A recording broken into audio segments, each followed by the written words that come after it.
Advance classes के YouTube channel पर आप सभी का पुनः स्वागत है। दोस्तों मैं हूं इमरान खान। लगातार दोस्तों मैं आपके लिए राजस्थान की कला व संस्कृति के महत्वपूर्ण प्रश्नों को आपके सामने लेकर आ रहा हूं और दोस्तों इसी तरह दोस्तों और भी अन्य क्वेश्चन जो है वो आपके सामने लगातार लेकर आता रहूंगा। और दोस्तों आज जो आपके सामने में कला व संस्कृति के महत्वपूर्ण प्रश्नों को लेकर आया हूं वो है दोस्तों वो टॉपिक है दोस्तों आपके राजस्थान के संस्कार। राजस्थान के अंदर जो व्यक्ति जन्म से लेकर जब वो अपनी मां के गर्भ में होता है तब से लेकर उसकी मृत्यु तक दोस्तों ध्यान दीजिएगा, टोटल आपके 16 संस्कार संपन्न करवाए जाते हैं। इन 16 संस्कारों के अंदर भी दोस्तों महत्वपूर्ण प्रश्न आपके एग्जामों के अंदर पूछे जाते हैं। उन 16 क्वेश्चनों 16 संस्कारों के अंदर कौन कौन से महत्वपूर्ण प्रश्न आपके यहां से बनते हैं दोस्तों वो आपके सामने में लेकर आया हूं। तो दोस्तों देर ना करते हुए दोस्तों स्टार्ट करता हूं। तो आपका पहला क्वेश्चन ये रहा दोस्तों आपके पास। देखिए पहला क्वेश्चन क्या है। पहला क्वेश्चन, निम्न में से किस संस्कार का उद्देश्य पुत्र प्राप्ति होता है? किस संस्कार का उद्देश्य पुत्र प्राप्ति है? ध्यान दीजिएगा, पुष्पवहन, सीमंतोन्नयन, जातकर्म या नामकरण, किसका उद्देश्य पुत्र प्राप्ति है दोस्तों? तो समझना दोस्तों क्या होता है कि जब महिला गर्भवती होती है तो पुत्र प्राप्ति के लिए, ध्यान देना दोस्तों, जब महिला गर्भवती होती है तो पुत्र प्राप्ति के लिए दोस्तों अपने इष्ट देवता से आराधना की जाती है और जो आराधना की जाती है दोस्तों उसे कहा जाता है पुष्पवहन। क्या कहा जाएगा? पुष्पवहन कहा जाएगा। तो पुत्र प्राप्ति के लिए आराधना करना, पुत्र प्राप्ति के लिए आराधना करना क्या कहलाता है? पुष्पवहन कहलाता है। दोस्तों पुत्र प्राप्ति के लिए जो प्रार्थना की जाती है ये तीसरे माह में की जाती है दोस्तों। जब महिला 3 महीने से हो जाती है, 3 महीने से गर्भवती हो जाती है तो उस समय दोस्तों अपने इष्ट देवता से पुत्र प्राप्ति के लिए जो मनोकामना की जाती है उसे क्या कहा जाता है? पुष्पवहन कहा जाता है। क्लियर? अगले क्वेश्चन को ले चलता हूं। अगला क्वेश्चन आपके पास ये रहा भाई। दूसरा क्वेश्चन, जीवन का अंतिम संस्कार होता है। टोटल ऐसे कितने संस्कार होते हैं? अभी बोला अपन ने 16 संस्कार होते हैं। इन 16 में से अंतिम संस्कार कौन सा होगा? अंत्येष्टि होगा, समावर्तन होगा, विवाह होगा या समापरिवर्तन होगा दोस्तों? कौन सा अंतिम वाला होता है? तो दोस्तों आप सभी को याद होना चाहिए कि अंतिम कौन सा होता है? अंत्येष्टि होता है। इसी अंत्येष्टि को अंतिम संस्कार भी कहा जाता है, यानी व्यक्ति की अपनी जीवन लीला समाप्त करना, इस सांसारिक जीवन से छुटकारा पाकर दोस्तों दूसरी जगह चल जाना, सांसारिक जीवन समाप्त हो जाना ही क्या कहलाता है दोस्तों? आपके अंत्येष्टि कहलाता है। क्लियर दोस्तों? अगले क्वेश्चन को ले चलता हूं। अगला क्वेश्चन ये रहा आपके पास, किस संस्कार के अंतर्गत ब्रह्मचारी ग्रस्त, ब्रह्मचारिता पहले ध्यान दीजिएगा, ब्रह्मचारिता वो काय में प्रवेश कर जाता है? ग्रस्त आश्रम में प्रवेश कर जाता है। किस संस्कार के अंतर्गत? विवाह के अंदर करता है, अंत्येष्टि के अंदर करता है, वेदारंभ के अंदर करता है या कैसाटन के अंतर्गत करता है?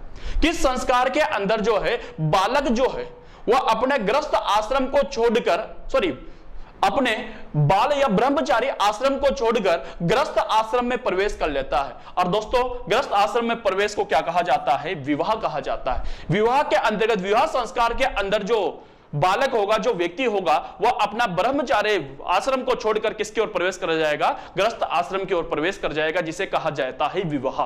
क्लियर? अगले की ओर ले चलता हूं। अगला क्वेश्चन ये रहा आपके पास, बच्चे द्वारा सर्वप्रथम वर्णाक्षर लिखा और पढ़ा जाना संस्कार कहलाता है। यानी बच्चे के द्वारा वर्णों को पढ़ना और लिखने वाला जो संस्कार होता है वो कौन सा होता है? कर्णभेद होता है, विद्यारंभ होता है, अन्नप्राशन होता है या चूड़ाकर्म होता है? वर्णों को पढ़ना क्या होता है? तो सभी को बता दूं मैं आप लोगों को कि वो क्या कहलाएगा? विद्यारंभ कहलाएगा। विद्यारंभ क्या होता है पहले समझ लीजिए कि बच्चे के द्वारा, शिशु के द्वारा, बालक के द्वारा घर पर रहकर ही अक्षर ज्ञान सीखना, घर पर रहकर ही अक्षर ज्ञान करवाना दोस्तों क्या कहलाता है? विद्यारंभ संस्कार कहलाता है। क्लियर? अगले क्वेश्चन को ले चलता हूं और अगला क्वेश्चन आपके पास ये रहा 5वें नंबर पे। देखिए अध्ययन समाप्ति, अध्ययन समाप्त हो गया, पढ़ना खत्म हो गया। ब्रह्मचारी गुरुकुल से अपने घर की ओर प्रस्थान करता है। अध्ययन समाप्त करने के बाद जो है ब्रह्मचारी जो बालक होता है वह गुरुकुल से घर की ओर जाता है, घर पर रवाना हो जाता है, अपने पिता के साथ चला जाता है। तो दोस्तों उस वाले संस्कार को क्या कहा जाता है? क्या कहा जाएगा? समावर्तन, विवाह, अंत्येष्टि, कैसाटन, किसे कहा जाएगा? बालक की पढ़ाई समाप्त हो गई, समाप्त होने के बाद दोस्तों वो अपने घर पर जा रहा है, तो समाप्त हो रही है, समझना दोस्तों, समाप्त हो रही है। क्या समाप्त हो रही है दोस्तों? अध्ययन या पढ़ाई समाप्त हो रही है, इसलिए इसे क्या कहा जाएगा? समावर्तन कहा जाएगा। यानी इस संस्कार में क्या होता है, बालक अपने गुरु के आश्रम में अपनी वेदों को समाप्त करके, वेदों की पढ़ाई को समाप्त करके, वेदों के अध्ययन को समाप्त करके अपने पिता के साथ गुरु के आश्रम में अंतिम बार स्नान करके, ध्यान देना दोस्तों, गुरु के आश्रम में अंतिम बार स्नान करके गुरु को गुरु दक्षिणा देकर अपने पिता के साथ घर लौट आता है, उसे क्या कहा जाता है? समावर्तन कहा जाता है। क्लियर?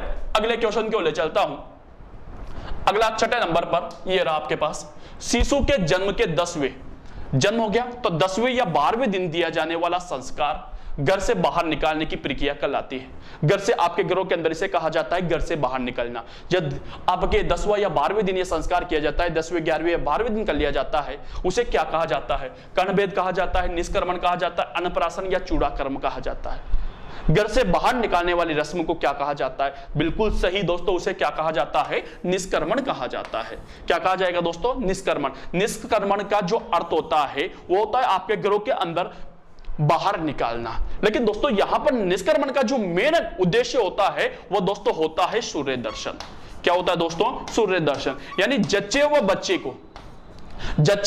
को पहली बार सूर्य दर्शन करवाना, जच्चे व बच्चे को पहली बार सूर्य दर्शन करवाना क्या कहलाता है? आपके निष्क्रमण कहलाता है। क्लियर? अगले क्वेश्चन को ले चलता हूं और अगला क्वेश्चन आपके पास ये रहा भाई, गुरु के पास पहुंचकर वेदों का अध्ययन प्रारंभ करने की क्रिया कहलाती है। गुरु के आश्रम में पहुंच गए, वहां पर जाकर के, आजकल स्कूल होते हैं, पहले गुरु का गुरुकुल हुआ करता था, बालक वहां पर रहकर ही, जिसे अंतेवासी कहा जाता है, वहां पर रहकर ही दोस्तों वह वेदों को पढ़ने स्टार्ट कर देता था। उस संस्कार को क्या कहा जाता है? विवाह कहा जाता है, वेदारंभ कहा जाता है, अंत्येष्टि या समावर्तन। समावर्तन का मतलब तो अभी यार पढ़ा है पढ़ने, समावर्तन का मतलब तो जस्ट पढ़ा है अपन ने कि सत समावर्तन का मतलब होता है समाप्त होना, शिक्षा समाप्त होना समावर्तन कहलाता है। क्लियर? लेकिन वेदारंभ, आरंभ यानी वेदों को पढ़ना आरंभ कर देना, ठीक है, तो इसका सही आंसर क्या होगा? वेदारंभ संस्कार होगा। यानी दोस्तों बालक अपने पिता के साथ वेदों के या गुरु के आश्रम में जाकर वेदों को पढ़ना प्रारंभ कर देता है, जिसे क्या कहा जाता है? वेदारंभ कहा जाता है। क्लियर? अगले क्वेश्चन को ले चलता हूं आपके पास, और अगला क्वेश्चन आपके पास ये रहा 8वें नंबर पर, शिशु के सिर के बाल पहली बार मुंडवाए जाते हैं।